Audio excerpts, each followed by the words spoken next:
Suzuki's middleweight V-Stroms have always been the best of their crossover or adventure bike offerings.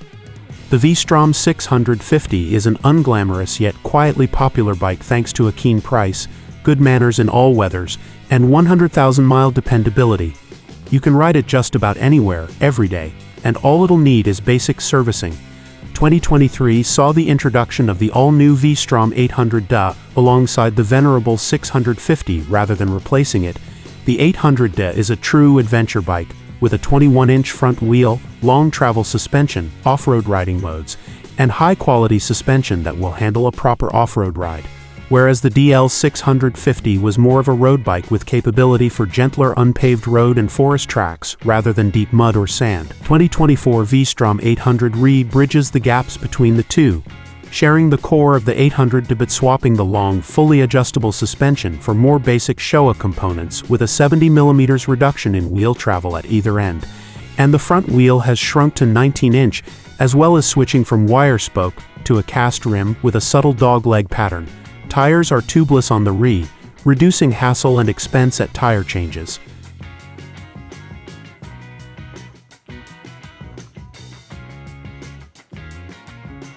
It's not all downgrades though, as the 310mm discs up front are now pinched by a pair of radial 4-piston Tokico calipers, rather than the sliding 2-pots on the D. The shorter suspension and wheel swap has also chopped the 800D lofty 855mm seat height by 30mm, so it's more accessible to riders that don't have legs like Peter Crouch, and a significant 7 kg saving, partly due to the removal of the bolt-on lower cradle that carries the sump guard, only helps manageability and general performance. There's also minor styling tweaks to make it less Dakar and more daily ride. The handlebars are closer and narrower for comfort, and the footpegs are aluminium with larger rubber toppers instead of steel, trading dirt bike resilience for reduced transmission of vibration. They're fractionally higher and further back too. The screen is larger, though handguards are an option instead of standard as on the 800D. The seat is subtly reshaped to suit the new riding position.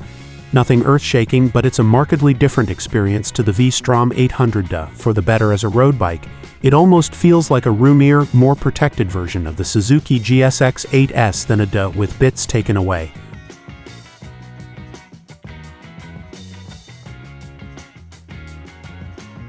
The adventure bike riding dynamic is always a compromise on the road-long travel suspension, and a big front wheel makes for slower steering and less feel, particularly at lower speeds.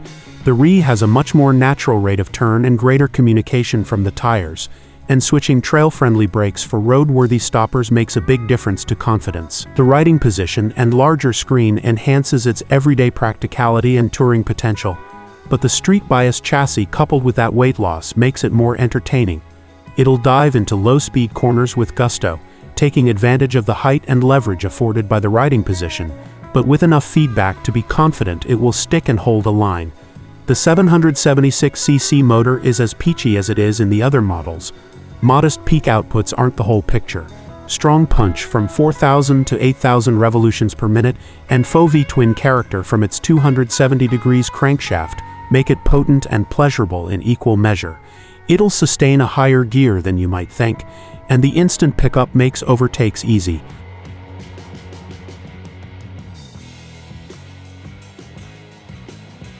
It's hard to pick major fault with the bike, but it does have some limitations imposed by its price and position in the range. Cruise control is still deemed too pricey for bikes at this level, and the screen's position can only be adjusted by unbolting it and refixing in a different position. That said, the screen is larger, though handguards are an option instead of standard as on the 800D. The seat is subtly reshaped to suit the new riding position. The rear shock's remote preload is useful, but our test bike had been wound to maximum when we went to make an adjustment. The spring's support was fine for solo riding, but there would be nothing left in reserve to compensate for pillion or luggage load, so it might flounder a little when you load it up.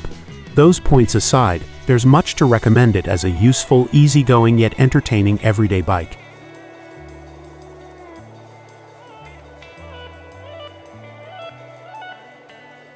Most riders won't feel the less adjustable suspension is a downgrade, as the Showa separate function, big piston forks manage the neat trick of being cheap to assemble, yet offer plush damping and good control. The Showa shock offers a respectable balance of ride quality and support for spirited riding. It isn't perfect, and pronounced bumps and holes still jolt a touch, but that's to be expected. This isn't a premium bike with electronic semi-active suspension to react to every situation. 150 millimeters of travel is around 20 to 30 millimeters more than your typical road bike, so it still retains some of the ability to deal with rough surfaces without running out of travel. But it also doesn't pitch back and forth, floating through its stroke like long travel adventure bikes often do. So there's good communication and feel from either of the specifically designed Dunlop tires. We found grip and feel levels to be acceptable on the launch. But that was on dry, grippy roads in the south of France. We'll see how they fare on the UK neglected roads and its inclement weather.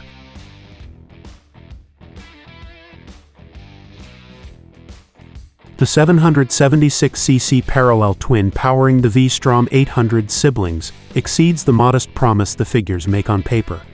Chunky mid-range over-rev chasing horsepower suits the middleweight trio down to the ground, feeling like a much more powerful bike though drive tails off at 8,000 revolutions per minute and above 85 miles per hour. For the V-Strom duo in particular, it's rarely a problem.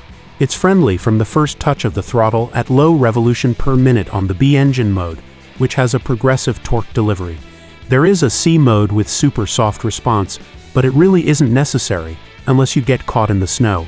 Perhaps even A mode, which cracks on with delivering the best of the motor's throttle response early, isn't spiky, so can be used all the time by more experienced riders with finely honed throttle control. And it's the one everyone should choose at a road or motorway speed or for having fun on a mountain pass. Overtaking and filtering is easier than it often is on rival like the Honda Transalp and the 790 KTM or CF Moto options, which tend to require more use of the gearbox and higher RPM to deliver their best. Town riding is a roll-off affair for the most part, effortlessly picking off traffic and making gaps. It's also not prone to emitting excessive heat over the rider when going gets slow in heavy congestion. Out of town, there's no need to wait for huge gaps, as it easily picks up a speed differential without a run-up to see you past cars and trucks.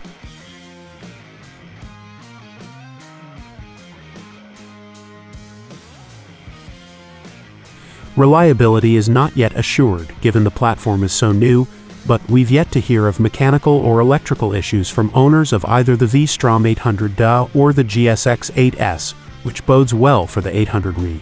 It's a lowish revving bike that's not tuned to the hilt, and Suzuki rarely built fragile motors, so we've no reservations on that side of thing. They're also screwed together well, so bits dropping off or failing isn't on the cards either. Paint and plated finishes are a historical Suzuki bugbear. The 800 family are all new though, so fingers crossed they've increased their resilience to water and road salt. Sour long-term test GSX 8S is faring well at the time of writing, but the UK is approaching winter and road salt season. The story may be different after that.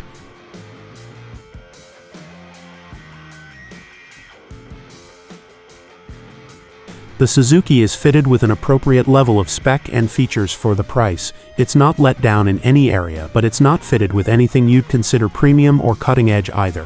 It's honest kit built to do the job and keep the price low. Bluetooth connectivity is the one thing you might consider an omission compared to the Honda Transalp, but smartphones or headsets don't always warrant that extra connection anyway, so it's not a critical issue. There's a strong, genuine accessory offering, and the broad similarity to the 800D means existing aftermarket parts will also fit.